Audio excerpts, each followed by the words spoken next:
Yo, what's up, everybody? Welcome back to NXT with Najee, a part of the Whip Show. You know, Wrestling Heroes and Insiders podcast. This is episode 16, man. I know it's been a little bit, it's been a few weeks, but hey, I'm back. As you can see, I'm in a brand new setup. I have moved. Same city, different location. Yeah, life's interesting. I'm a couple weeks away from getting ready to leave for Pennsylvania to help out some kids at a summer camp. I'm really excited for that. First time in a couple years, so getting ready to give back. But enough of that. So last time we talked, it was Spring Break Night 1. Spring Break Night 2 was awesome.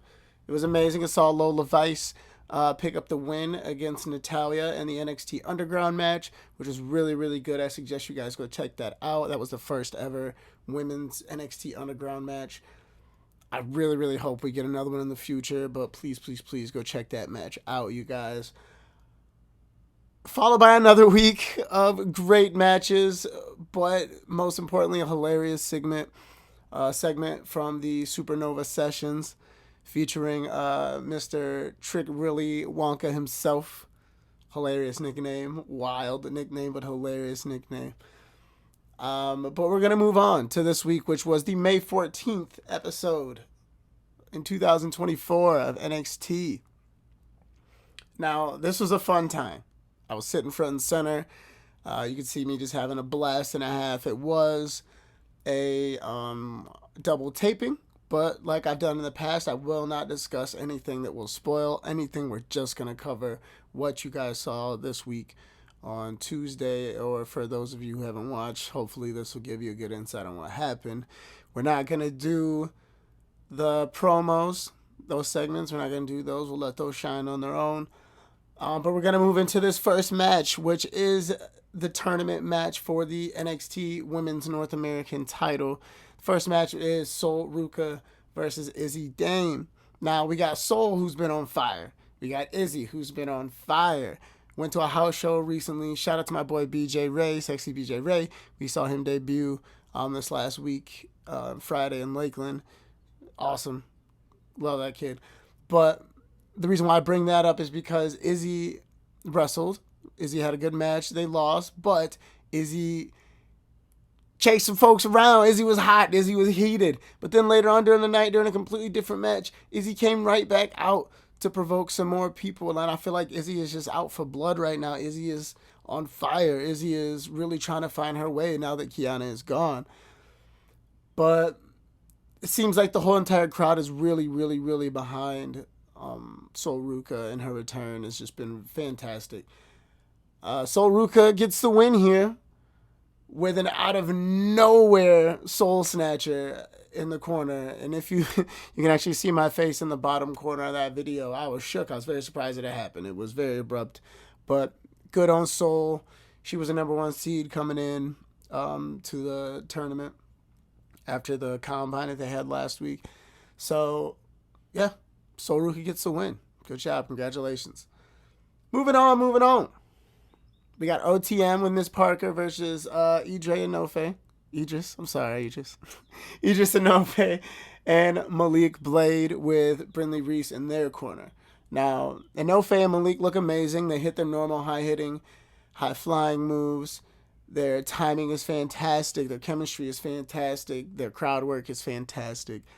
And OTM, hard-hitting as ever, they seem to actually be doing their best work that I've seen them do since I've been attending NXT. But the real show in this match was what was happening outside the ring between Jada Parker and Brindley Reese. A lot of smack talking going on. At one point in time, Jada took off her weave. Jada was done with it. Jada took off her weave. Jada took off her earrings. And they got to going, they got to fighting, and next thing you know, the ref kind of tried to kick them out, but while the ref was kicking them out, OTM with a roll-up, they get the win. OTM gets the win and walks away and beats Idris and Malik. So we'll see what happens with that. I'm really looking forward to see what happens with this Jada Parker, Brindley Reese situation. They're both powerhouses. A match with them would be fantastic. So who knows? Maybe we'll get it next week. Now, Moving on, next match is going to be our next tournament match between Ivy Nile and Lash Legend. Now, having Ivy back at NXT was fantastic. I got to interview Ivy back at the Royal Rumble. She mentioned how she missed walking out to the crowd singing her song. The "Oh, we gonna beat that." Yeah, that part. But she loves that. She misses that. She was nothing but smiles, as you can see, with her walking out of the ring. Having that energy back in her life was fantastic. We're happy you moved on. We would love to have you back, but we know you're good. You're doing your own thing. But Lash Legend, crowd favorite. We love Lash. Lash is one of our favorite wrestlers, period, male or female, on that roster right now. Um, she definitely showed everybody, which we've already seen before, but for those who didn't know, that she can hang with Ivy. She's just as strong, if not stronger than Ivy. I would probably say she's probably stronger than Ivy at this point. But yeah, with a little distraction from Jakara, Lash Legend walks away with the win. Congratulations, Lash. Moving on for that NXT North American Women's Championship. It's a great tournament so far, yo. I can't lie. I cannot lie. And there's so many more great matches to come. Battlegrounds right around the corner. Pumped. Super pumped. Now, next, I have to bring up a backstage segment that did happen earlier, even though I said I won't talk about it. Earlier, it was very similar to the Trick Williams situation. They found Noam Dar hurt, curled up in a corner, and now he is unable to face Javon Evans. So Aura comes in and takes his place and now faces Javon. Now, seeing Aura wrestle is amazing. I love watching that man wrestle. He's fantastic. I know a lot of people do recognize his work for the Indies before he got to WWE. A lot of the stuff he was doing years before. But man, we don't get to see him wrestle enough, and I hope that we do get to see this more often because that man can go. Can go. He has the full package. Everything that you want, he has it. But that man, Javon Evans, right now is unstoppable. That boy is bouncy. You can't stop him. And believe it or not, Trick Williams came out and sat in Javon's corner, rooted for him the whole entire time, gave him a lot of love. I would say that that's somewhat of an endorsement from our current NXT champion. So with that happening, confidence through the roof. Javon Evans gets the win. So we'll see what happens now that, we got a little bit of a, I don't want to say like alliance with Trick and Javon, but it's kind of looking that way. So maybe we'll get to see him tag together soon. Who knows? Maybe we will. Hopefully Noam's all right, though. Hopefully it wasn't Oro. That's what I'm worried about. I don't want it to be Oro because I love those two together, and it would break my heart to see Oro hurt Noam or be the way, just be the one who did that behind his back. But then again, we do need to get more Oro, and that's the way to do it. Make him a super heel. He's already a heel. Make him a super heel. But yeah, Javon Evans gets the win. Congratulations, my guy. So now we're going to move on to the next match, which is the OC Too Sweet versus Ridge Holland and Riley Osborne.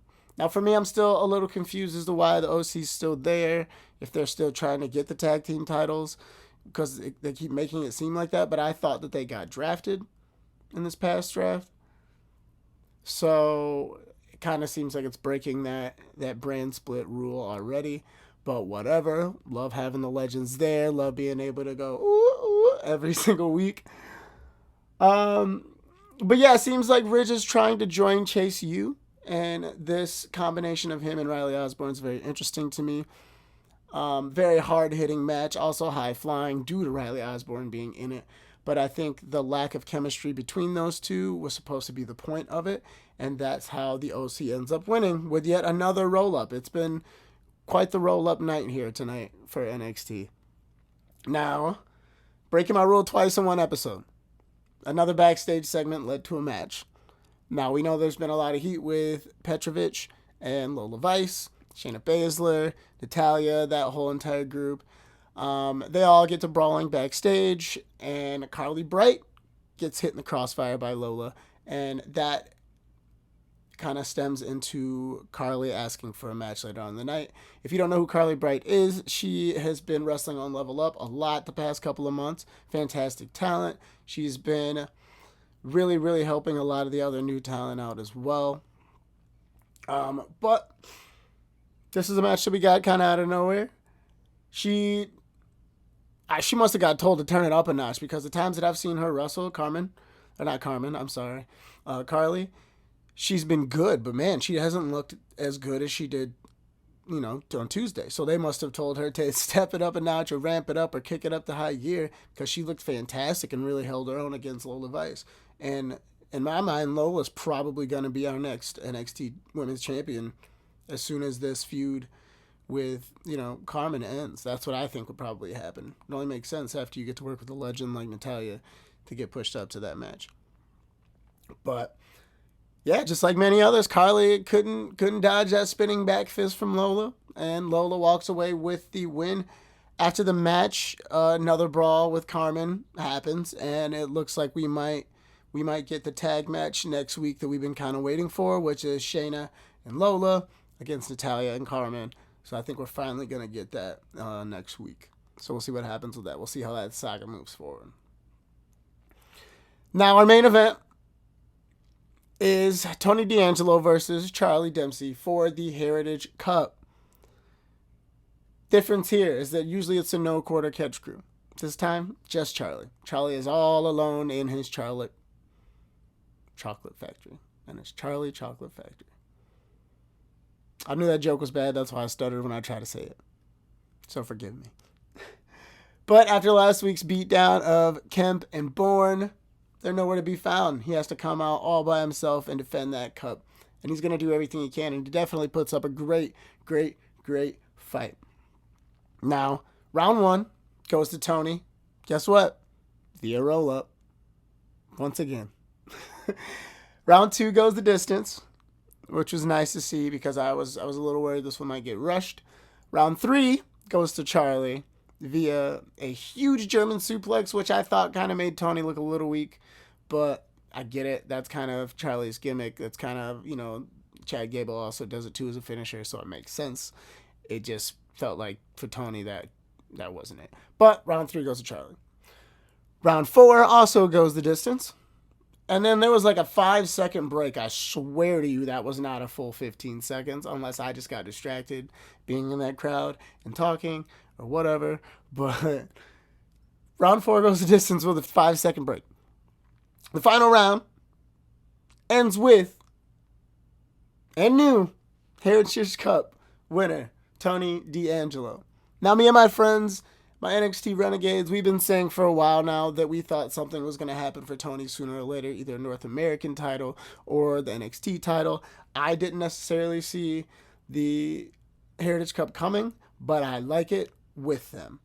Heritage, the family, they kind of go on and on, hand in hand. It kind of works well together. So we'll see what happens here. Hopefully this doesn't create any sort of rift in the family.